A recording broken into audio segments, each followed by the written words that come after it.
Hello everyone, today I'm going to show you how to build my first ever redstone creation, the diagonal hangar door. So while this is a very niche door compared to your traditional piston door, there are two things I like about this door especially. One is the opening and closing sequence, which I'll demonstrate here. That's how the blocks get pulled up and down. It's pretty cool. But also, it's fairly simple to build. It's very repetitive, and there's really only two main circuits here. You have your opening and closing mechanisms on the top and bottom, and then you have this torch tower here, which connects the two modules together. Now, if you look a bit closer here, as I close the door here, you'll see, for at least the mechanism down here, these double piston extenders. What's happening here is the redstone repeaters are firing the bottom pistons, and then the observers are powering the block next to the second set of pistons when they're raised up.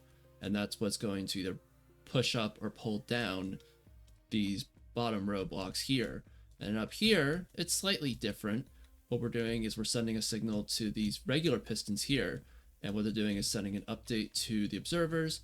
And because of the redstone up top firing the first set, the bottom set is also being fired via the observers.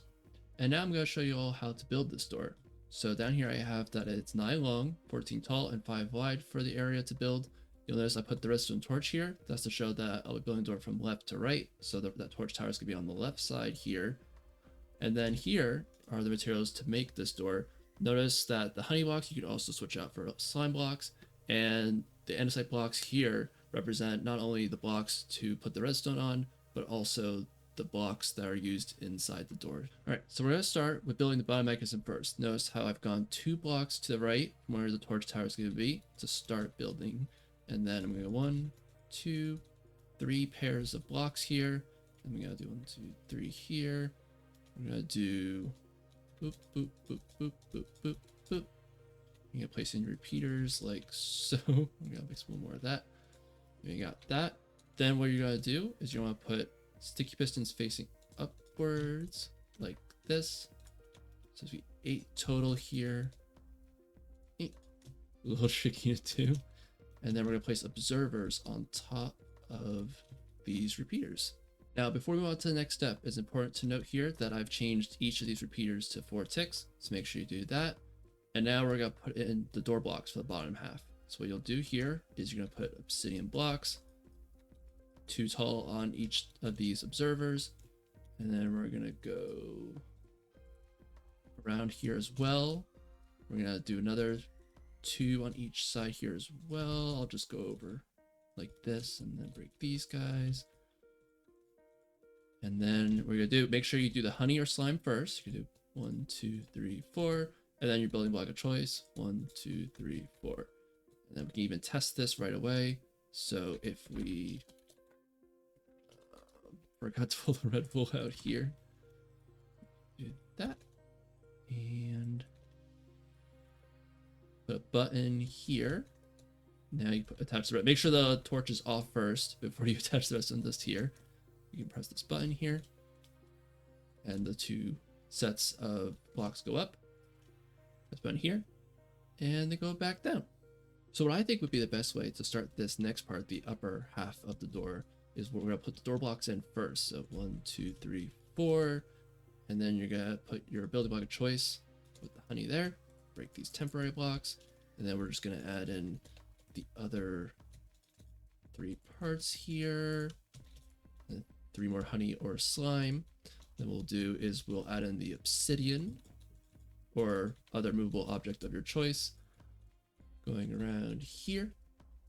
Next, what you're going to do, facing this way, you're going to place in the 4 observers. So 1, 2, 3, 4, and then we're going to come back around. We're going to place in blocks above them with redstone on top.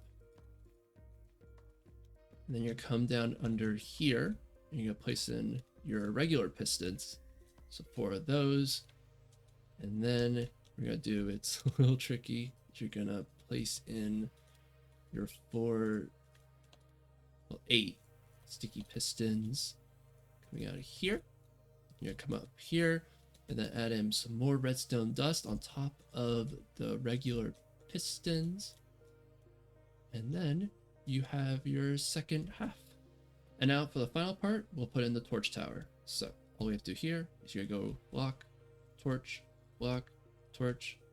and you're gonna just go all the way up here. You notice that the redstone torch is up here, so now we can another block, add the redstone dust. Now we're ready to test it. So if we press the button down here, you notice the blocks will come in and close the door. And then if we press the button again, the door opens.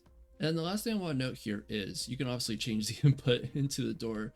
Right now it has a button. One thing I will say though is that it needs to be a pulse going into the door, because you see here with the lever, it does close the door. However, when you unpower the lever, it doesn't bring the blocks back up or down. So if you try the button again, it does fix it. So it's not, you didn't break the door that badly. But yeah, you're looking for a pulse that's going into changing the state of this torch, and that travels up and also affects the redstone down here, and that's what's controlling the extenders, either pulling or pushing the blocks. So there you go. That is how you build my diagonal hangar door. If you have any questions, feel free to leave them in the comments. If you're looking forward to seeing more redstone tutorials or videos in the future, be sure to like and subscribe. And also feel free to check out my current Snowblock Minecraft 1-block series that's going on right now. And until next time, I'll catch y'all later. Bye!